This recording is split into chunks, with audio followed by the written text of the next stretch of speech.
Hey everyone, what's going on? So this is Saddle Hunter School Part 2.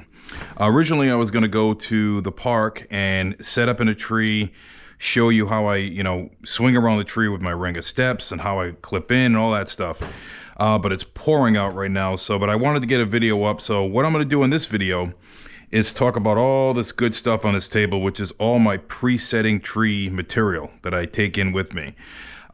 Again, this is on private land. Public land's a little bit different. I do take this on public land, obviously. It's my ring of steps. I do take my sticks as well in the public land. So things are a little bit different, but basically we're talking about private land right here and how I go about setting up all my trees. Now, roughly I have about 20 trees, give or take on a few different properties. And this is by far, to me, the best way to preset the trees. All of them are preset. I don't go into, private land, the different tree to tree to tree with my sticks. I preset everything, and I'm going to show you everything. So, first thing, you need a good backpack, okay? I had this backpack a long time. It has everything I need in it, my steps and all that stuff, but we're going to, obviously you need that. Now, this is important. You cannot buy this in the store, okay? This is made from an old Champion saddle. I don't remember when it was made, probably 18, 20 years ago. And I had like straps coming off for your legs and all that good stuff. And it wasn't meant for hunting. It was just for recreational tree climbing, believe it or not. I guess that was a thing back in the day.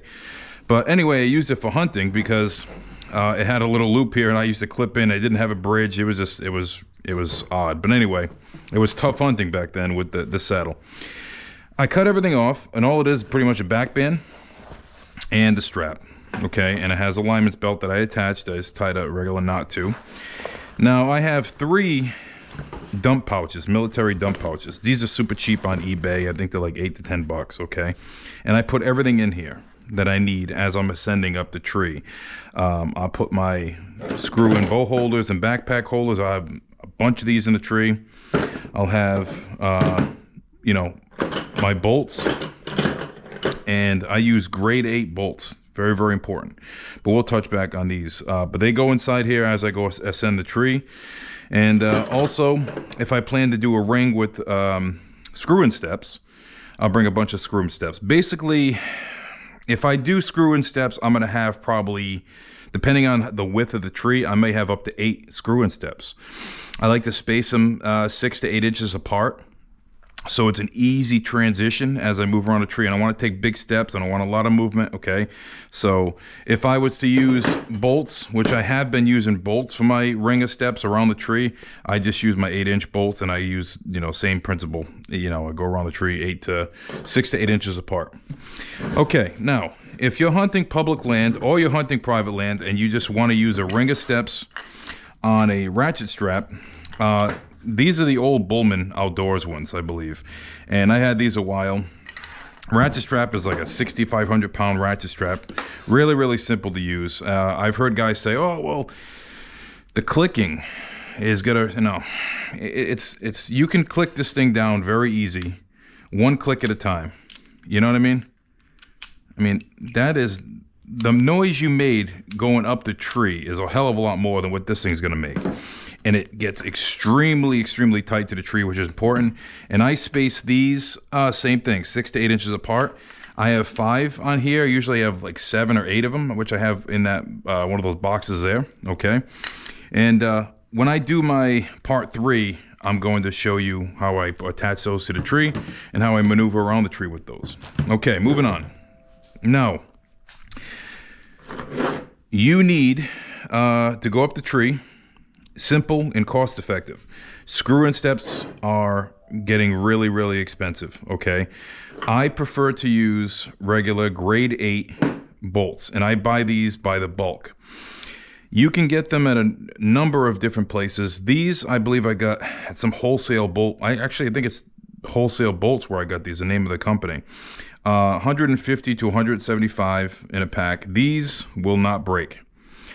I know I've heard John Eberhart say that he uses 10-inch spikes. Well, I'm 265 pounds and a 10-inch spike, it does not work for me. It might as well be a toothpick, okay? These things going up the tree with all my equipment will not bend. They don't break, they don't bend. I have zero issues with these, and I use 8-inch bolts.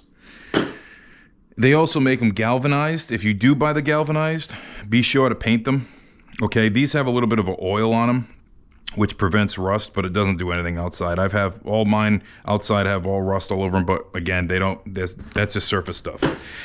You can preset trees with screw and steps, which I have several trees in the past I did with screw and steps. These, the Z style steps, as they're called, can be a pain to put in a tree. I have this little tool here. I got this online and I was kind of like, well, I got to give it a go. The guy just hammered it and just screwed it in. I'm like, damn, it actually really, really works well. So what you do is get this part, which is rubberized, bang it into the tree. Now you got 2 holes here, okay? Find the hole that's right size, so it sits like that, and screw it into the tree. Boom. Okay, reverse it to back it out. Really, really simple tool, really simple to use, and this goes up into one of my pouches as well as I ascend up the tree. Like I said, again, I've been using this for a ring of steps, these grade 8 bolts, but if you wanted to use those, you can use those as well. It's just like, you know, years ago I was paying, I think, $1.50 for these. Now I think they're like $4 or $5 a pop. So, you know, cost effective, go with the grade 8 bolts. Bow holders. Have a bunch of bow holders. Now these, I get these on Amazon. I think there's like 100 in a box. They're cheap, you know, soft steel, and I don't care what as long as I get in the tree, nice and easy. I can put a bunch of them in the tree for my bow, my backpack. You know, I have multiple of those in my tree for my bow. If I need to swing around the tree and I want to swing around the tree with my bow, so I place the bow quietly and slowly on a different hanger, get around the tree, grab my bow, and take the shot. So I'll go through all that when I do part 3, when I'm actually physically in the tree. This is my get out of jail free, okay? If something happens with my drill, at least I have this to finish the job. It's just an old auger made by Hunter Specialties. I don't even know if they make this anymore, but I mean, I guess you can look in Grandpa's toolbox and probably find something similar, okay? So that's important. Speaking of drill, simple drill, DeWalt 20 volt. 1 battery does the job. I take 2 just in case, but to set 1 tree, I have no issues. Plenty of power on a 20 volt. We'll touch base on this stuff in a second. Now, also in my backpack, saws. I take a series of saws with me. If I have people helping me out, I give them some quality saws so they're not breaking their back. The Samurai saw, great saw, Corona saw. This one I take up with me in the belt, and it's a Silky Pocket Boy, and this thing is just badass. Okay, as I'm going up the tree and I don't want anything to touch me, I'll just zip all little branches and everything. If there's a branch on the tree that I'm setting up, I'm cutting it right off. This thing is all you need. I mean, I know it's only like a 5-inch blade, but this thing is so aggressive. I've had this a long time, and that blade is still sharp as can be. So if you're gonna invest in a good saw, which I definitely recommend if you plan on doing this, you know, go to Silky and you know, invest in their equipment, because it's really, really a good quality saw. Corona saw, you can find this at any hardware place. Same thing, really quality sharp teeth, cuts big trees. I like the curve on that blade. It doesn't have a sheath, but this one does. Okay, this is a Samurai, and I just had a video where I reviewed this the other day, first time using it, and I mean, I was really impressed. And I like how it has a sheath. You know, that's important. For the price, it's for like 35 bucks. You can't go wrong. You really can't. Also, I take a pole saw. Okay, this is a Hooyman pole saw. I just got it in, goes to 14 feet. Got to take a pole saw with you because you never know what you need to cut down. But you know, normally it takes me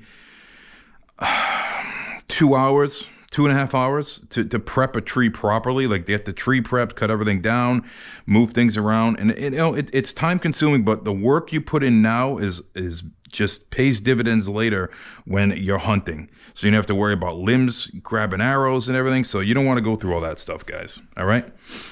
Now we're going to touch base on this. So basically, I'm sure you guys know what these two items are. This here are just reflective tacks that I put inside a little bottle, okay? And I use a lot of reflective tacks, but sometimes, if you guys realize that a lot of big bucks don't tend to hang in areas that have a lot of big trees. They like the swamps, they like the, you know, the in the areas that are really thick, okay? Especially bedding areas where you can't get away with this, okay? And that's where this comes in. But first, I don't use flagging tape to mark my areas into trees. I use flagging tape to, I have a visual to my tree and back as I'm setting it up. As I'm marking my way in, I like to put this in the trees. And as I'm walking back out, I know exactly where my path is. I don't want to deviate, so I'll just tear this off the tree as a, you know, and I'll put that stuff on, or I'll put a tack on. But like I said, a visual to where my, you know, like a runway getting in and out, okay? And that's only reason I use reflective ribbon. This is not even reflective, just like flagging tape. So, but it does work really, really well. Like I said, for just like a runway, okay? Because I don't want any other hunters know where I'm hunting, and it just looks like shit in the woods, okay? This stuff, guys. Now, I don't know if I'm the only person that's ever used this before. I haven't heard of anybody using this before, but I saw it. And I said, this has to work. And I was blown away by how reflective it is. Now, what this is reflective paracord. All right. Now, I can buy, I think, a 200 yards of this stuff, really cheap.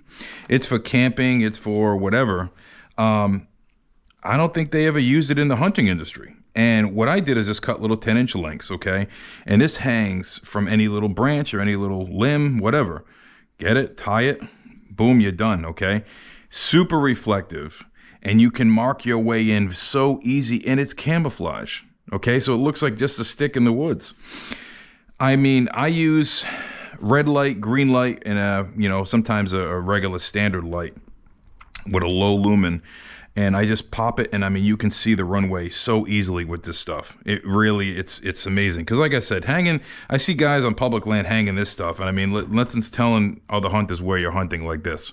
Okay, this is just, you know, but no, this is the way to go, guys. And you can get it on eBay, okay, reflective camo paracord. I think it's like 1/4 inch, and it's, I tell you, super, super bright. And I'm gonna explain to you how I use this and how I, you know, set my trail, because I use a lot of it because I don't want to deviate off my trail at all. I don't want to get lost, especially in the morning. I want to be able to get to my tree, get up, fall asleep, and wait for the sun to come up. So there you go. So yeah, guys, I think I covered everything basically on how I, you know, set the trees. Oh, one more thing. Along with the drill, I have a 3/8 speed bore bit, okay, an Irwin speed bore. I just mocked it with tape about 2.5 inches so I know how far to go into the tree. And this thing is effortless when it goes into the tree, guys, okay? Again, as you're going up, what I like to do is drill a hole, maybe 2 holes, and then put a bolt in.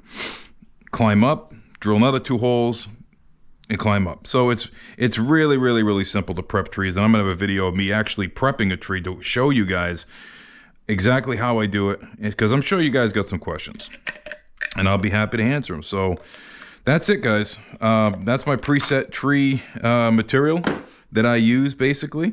And yeah, I mean, a pair of gloves is always important, bottles of water because you're gonna sweat, and basically all this stuff kind of fits in my backpack. I wear this in, and yeah, it's pretty simple, guys. So part 3 is going to be, again, me in the tree doing all that good stuff, showing you how I prep it, showing you how I swing around the tree, because that's probably the most important thing is, you know, your shot placement. Because I don't care about looking good way up in the tree with a platform or whatever. I want to be able to make a very easy transition around the tree to make a shot without being seen.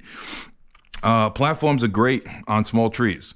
On big trees that I like to personally hunt, I don't know what I would do if I didn't have a ring of steps. I mean, hunting from a platform cost me 1 nice buck because I couldn't swing to the other side of the tree. I had no steps on the other side. I didn't want to make a big movement over my lead to take that shot, and it cost me. And I literally sold it the next day, and I started using a ring, and I've been using a ring of steps on all my trees ever since. So, but yeah, guys, any questions you guys have, leave it in the comments, and I'll help. Happy to answer any questions you guys have. All right, guys, stay tuned for part 3, and hope you're still putting deer down. All right.